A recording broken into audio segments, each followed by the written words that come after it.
நாம் அனைவரும் கடந்த கால சுமைகளை இன்னும் சுமந்து திரிகிறோம். நம்மை நோக்கி வீசப்பட்ட ஏளன சொற்கள், நம் இதயத்தை நொறுக்கிய சம்பவங்கள், நம் உணர்வுகளை காயப்படுத்திய நிகழ்வுகள், நம்மை வஞ்சித்த அல்லது நம்மிடம் பொய்யுரைத்த நபர்கள் பற்றிய நினைவுகள், நமக்கு நிகழ்ந்த வன்முறைகள், நாம் தவறவிட்ட வாய்ப்புகள், நாம் மேற்கொண்ட தவறான தேர்ந்தெடுப்புகள், நாம் இழந்த பொருட்கள், நாம் செய்த அல்லது செய்யாமல் போன விஷயங்கள், நமக்கு வேதனையூட்டிய தவறான புரிதல்கள், நண்பர்களின் இழப்புகள், மற்றவர்களுக்கு ஏமாற்றத்தையும் வேதனையையும் ஏற்படுத்திய நம்முடைய நடவடிக்கைகள் என்று இப்பட்டியலை இன்னும் நீட்டித்து கொண்டே போக முடியும். அந்த சுமைகள் வீணானவை, நமக்கு எந்த விதத்திலும் நன்மை பயக்காதவை. எனவே அவற்றை விட்டு தள்ளுவது அறிவார்ந்த செயலாக இருக்கும். உங்கள் கடந்த கால மனவேதனைகளிலிருந்து விடுபடுவது நிகழ்காலத்தில் நீங்கள் மகிழ்ச்சியாக இருக்க உதவுகிறது என்று சொல்லி இன்றைக்கி நம்ம பார்க்கக்கூடிய டாபிக் என்ன அப்படின்னு சொன்னால், கடந்த கால உங்கள் மனவேதனைகளில் இருந்து எவ்வாறு விடுபடுவது ரகசியம். So welcome to our channel Sevi Selvam Tamil. காலச்சக்கரத்தை பின்னோக்கி சுழற்றவும் கடந்த கால நிகழ்வுகளை மாற்றவும் நாம் இன்னும் கற்றுக்கொள்ளவில்லை. ஆனால் கடந்த கால நிகழ்வுகள் இன்று நம்மை சித்திரவதை செய்வதை தடுப்பதற்கு ஏதுவாக அந்நிகழ்வுகளை பற்றி நாம் உணரும் விதத்தை நம்மால் மாற்ற முடியும். கடந்த கால மனவேதனைகளிலிருந்து எப்படி நிவாரணம் பெறுவது? கடந்த காலத்தில் உங்கள் மனதை காயப்படுத்திய நிகழ்வுகளை இப்போது உங்களுக்கு கிடைத்திருக்கும் புதிய கண்ணோட்டத்தை கொண்டு நீங்கள் பார்க்கலாம். கடந்த கால நிகழ்வுகள் அனைத்துமே உங்களுக்கு நன்மை பயப்பதற்காகவே நடந்தன அல்லது இனி நன்மை விளைவிக்கப் போகின்றன என்ற யோசனையை ஏற்றுக்கொள்ள நீங்கள் தயாராக இருக்கலாம்.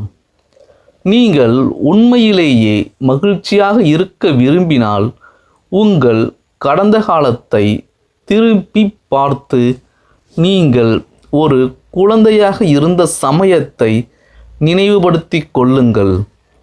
பிறகு அச்சமயத்திலிருந்து இக்கணம் வரை நிகழ்ந்துள்ள முக்கியமான அனுபவங்களை மீண்டும் நினைவுபடுத்தி பாருங்கள். ஒவ்வொரு அனுபவத்தின் முடிவிலும் அதை உங்கள் மனதிலும் இதயத்திலும் நீங்கள் சரிபடுத்தி கொள்ள வேண்டும். இதற்கு என்ன அர்த்தம் என்கிறீர்களா?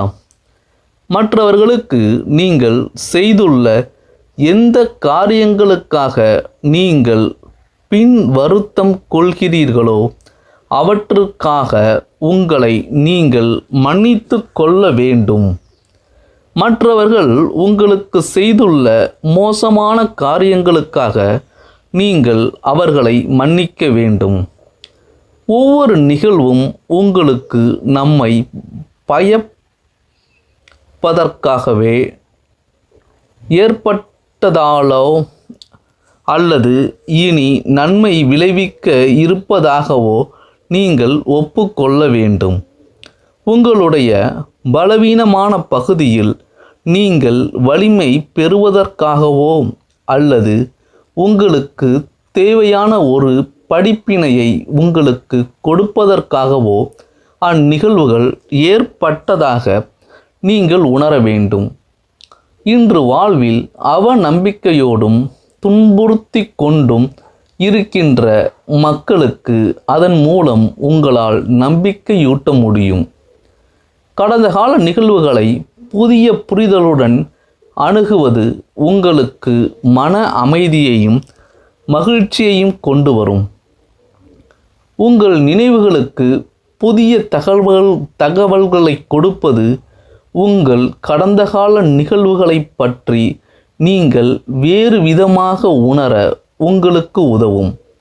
எனவே நீங்கள் அந்நிகழ்வுகள் குறித்து வேதனைப்படுவதற்கு பதிலாக மகிழ்ச்சி அடைவீர்கள். நீங்கள் இவ்வாறு செய்த பிறகு அந்நிகழ்வுகளில் எவையேனும் மீண்டும் உங்கள் மனதில் தோன்றும் ஒவ்வொரு முறையும் அவை உங்களுக்கு நன்மை பயக்கவே ஏற்பட்டதாக உங்களுக்கு நீங்களே நினைவூட்டிக் கொள்வதற்கு உங்களுடைய புதிய தத்துவத்தை பயன்படுத்தி கொள்ளுங்கள். அந்நிகழ்வு குறித்து மோசமாக உணருவதற்கு பதிலாக அதுதான் அச்சமயத்தில் உங்களுக்கு நிகழ்ந்த மிக சிறந்த நிகழ்வு அதுதான் என்று அங்கீகரியுங்கள். செய்வதற்கு இது மிக கடினமானதாக இருக்கும். இதற்கு அளப்பரிய விடாமுயற்சி இன்றியமையாதது. ஆனால் இதை நீங்கள் ஒரு முறை முயற்சித்து பார்த்தால் அதன் விளைவுகள் பிரம்மாண்டமானதாக இருப்பதை நீங்கள் காணுவீர்கள். நீங்கள் உங்கள் கடந்த காலத்தை விட்டு தள்ள தயாராக இருந்தால் உங்களால் மகிழ்ச்சியாகவும் சுதந்திரமாகவும் இருக்க முடியும். கடந்த கால சுமைகளை கீழே இறக்கி வைப்பது உங்களுக்கு பெரும் ஊக்குவிப்பாக இருக்கும். மலையளவு பிரச்சனைகளிலிருந்து ஒரே அடியாக ஒதுங்கி செல்வது போன்றது அது. உங்களால் அது முடியுமா? அந்த கூடுதல் சுமையை நீங்கள் தூக்கி எறிந்தால் ஒரு மெல்லிய காற்றில் ஒரு லேசான இறகு போல மகிழ்ச்சியாக வானில் உயரே பறந்து செல்ல உங்களால் முடியும். நிகழ்கால கணம். நிகழ்கால கணமே அற்புதமான கணம். நம்முடைய கடந்த கால மனவேதனைகளிலிருந்து விடுபட்டு ஒரு மகிழ்ச்சியான வாழ்க்கையை வாழுவதற்கான இன்னொரு முக்கியமான அம்சம் இக்கணத்தில் வாழுதல் என்று ஒரு துறவி கூறுகிறார். நிலை பேருடைமையை கணக்கில் எடுத்து கொள்ளும்போது சட்டென தோன்றி மறையும் கணத்தை மேம்பட்ட மனிதர்களால் புரிந்து கொள்ள முடியும். முடிவற்ற ஓர் எதிர்காலம் நமக்கு முன்னே பறந்து விரிந்து இருப்பதாகவும் முடிவற்ற ஒரு கடந்த காலம் நமக்கு பின்னே பறந்து விரிந்து இருப்பதாகவும் நாம் கற்பனை செய்கிறோம். எதிர்காலத்தையும் கடந்த காலத்தையும் பிரிக்கின்ற ஒரு சிறிய மயிரிழையான இக்கணம்தான் நாம் வாழுகின்ற கணம் என்று நாம் நம்புகிறோம். ஆனால் யதார்த்தத்தில் இதற்கு நேரெதிரானதுதான் உண்மை. இக்கணம் என்பது முடிவற்றது. அது எப்போதும் இருந்து வந்துள்ளது, இப்போதும் நீடித்திருக்கிறது, இனியும் நீடிக்கும்.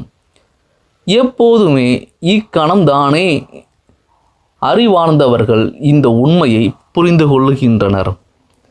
இக்கணம் என்பது மட்டுமே உண்மையில் உள்ளது. நாம் நம்முடைய விழிப்புணர்வையும் கவனத்தையும் இக்கணத்தின் மீது குவித்து வாழும்போது நம்முடைய கற்பனையை நம்முடைய கட்டுப்பாட்டிற்குள் வைக்கிறோம். நாம் கடந்த கால நினைவுகளில் மூழ்கி கிடப்பது இல்லை. எதிர்காலத்தை பற்றி கவலைப்படுவது இல்லை. நிகழ்வுகளை சீர்தூக்கி பார்ப்பது இல்லை. ஆசிய தத்துவங்களை மொழிபெயர்த்த 20ஆம் நூற்றாண்டு மொழிபெயர்ப்பாளர்களான ஆலன் லாட்ஸ் இவ்வாறு கூறியுள்ளார். ஜென் என்பது வெறும் மையச் சூழல். அது இங்கே இக்கணத்தில் உள்ளது. ஜென் தியானத்தின் மைய நோக்கமே அதுதான். தியானம் என்பது நம்மை நம்முடைய மையத்தில் நிலைப்படுத்தி நிகழ்கால கணத்தின் மீது நாம் கவனம் செலுத்தும்படி செய்கின்ற ஓர் உக்தியாகும். வாழ்க்கையில் நிகழும் சம்பவங்களுக்கு எதிர்வினையாற்றுவதற்கும் அவற்றை எடை போடுவதற்கும் பதிலாக வாழ்க்கையை ஒரு சமநிலையான விகிதத்தில் பார்க்கின்ற பழக்கத்தை உருவாக்கி கொள்ளுவதற்கு இந்த தியான பயிற்சி உதவுகிறது. தியானம் என்பது வாழ்க்கையிலிருந்து தப்பியோடுவதற்கான ஒரு வழி அல்ல, மாறாக வாழ்வில் உண்மையிலேயே இருப்பதற்கான முன் தயாரிப்புதான் என்று புத்த மத தலைவரான திக் நாட் ஹண்ட் கூறியுள்ளார். நம்முடைய மையத்திலிருந்து வாழுகின்ற பழக்கத்தை தற்காப்பு கலையோடு ஆலன் வாட்ஸ் ஒப்பிடுகிறார். தற்காப்பு கலைகளை பயிற்சி செய்யும் போது நீங்கள் எப்போதும் மைய நிலையில் இருக்க வேண்டும். இக்கணத்தின் மீது கவனம் செலுத்த வேண்டும். ஏதோ ஒன்று ஒரு குறிப்பிட்ட வழியில் வரும் என்று நீங்கள் எதிர்பார்த்தால் அதற்கு தயாராக நீங்கள் உங்களை நிலைப்படுத்தி கொள்ளுவீர்கள். அது இன்னொரு விதத்தில் வந்தால் நீங்கள் உங்கள் ஆற்றலை அதற்கேற்ப மறுநிலைப்படுத்துவதற்குள் மிகவும் தாமதமாகியிருக்கும். எனவே எப்போதும் மைய நிலையில் இருங்கள். அப்போது எந்த திசையில் வேண்டுமானாலும் நகர நீங்கள் தயாராக இருப்பீர்கள். நீங்கள் உங்கள் மையத்திலிருந்து வாழும்போது எதிர்பாராத நிகழ்வுகளைக் கண்டு கவலைப்படுவதற்கு பதிலாக அவற்றை கையாளக்கூடிய ஒரு சிறந்த நிலையில் நீங்கள் இருப்பீர்கள் என்று ஆலன் வாட்ஸ் கூறுகிறார். தியானத்தின் பலன்களை அறுவடை செய்வதற்கு நீங்கள் நீண்ட நேரம் அதில் ஈடுபட வேண்டியது இல்லை. அது சிக்கலானதாகவும் இருக்க வேண்டியது இல்லை. நீங்கள் இதுவரை தியானம் செய்ததில்லை என்றால் இன்றிலிருந்து தினமும் 5 நிமிடங்கள் தியானம் செய்யும்படி நான் உங்களுக்கு பரிந்துரைக்கின்றேன். தியானத்திற்கான சிறந்த நேரம் அதிகாலை நேரம்தான். ஆனால் அது உங்களுக்கு சாத்தியப்படாவிட்டால் உங்களுக்கு வசதியான ஒரு நேரத்தை தேர்ந்தெடுத்து கொள்ளுங்கள். உங்கள் முதுகு நேராக இருக்கும்படி வசதியாக அமர்ந்து கொள்ளுங்கள். உங்கள் கண்களை மூடிக்கொண்டு உங்கள் சுவாசத்தின் மீது கவனம் செலுத்துங்கள். 5 நிமிடங்களுக்கு உங்கள் சுவாசத்தின் மீது கவனம் செலுத்துங்கள். உங்கள் எண்ணம் வேறு எங்கேனும் சென்றால் மீண்டும் உங்கள் கவனத்தை உங்கள் மூச்சின் மீது நிலைப்படுத்துங்கள். 5 நிமிடங்களுக்கு உங்கள் சுவாசத்தின் மீது மட்டுமே கவனம் செலுத்தியபடி நீங்கள் ஆசுவாசமாக இருக்க வேண்டும். அவ்வளவுதான். மனத்தை ஒருமுகப்படுத்துவதன் முக்கியத்துவத்தை ஜென் துறவியான பாவோ சிக் இவ்வாறு சுருக்கமாக தொகுத்துரைத்துள்ளார். எந்த பொருளாலும் உங்கள் மனம் சலனப்படாமல் இருக்கும்போது நீங்கள் இருக்கும் இடம் எதுவானாலும் அது ஞானோதயத்திற்கான இடம்தான்.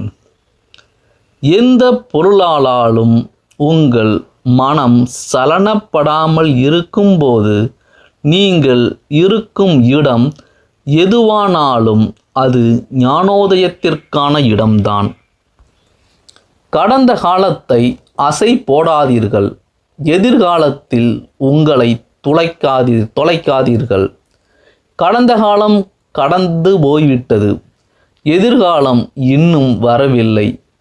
இக்கணத்தில் வாழ்க்கையை ஆழமாக உற்று நோக்கும் ஒருவர் நிலைப்புத்தன்மையையும் சுதந்திரத்தையும் அனுபவிக்கிறார். ஸோ இந்த தகவல் உங்களுக்கு மிகவும் பயனுள்ளதாக இருக்குன்றதை நம்புகிறோம். ஸோ இதே போல் மேற்கொண்டு புதிய தகவல்களோட உங்களை சந்திக்க ஆசையாக இருக்கிறோம். So please like, share and subscribe our channel Sevi Selvam Tamil. Thank you.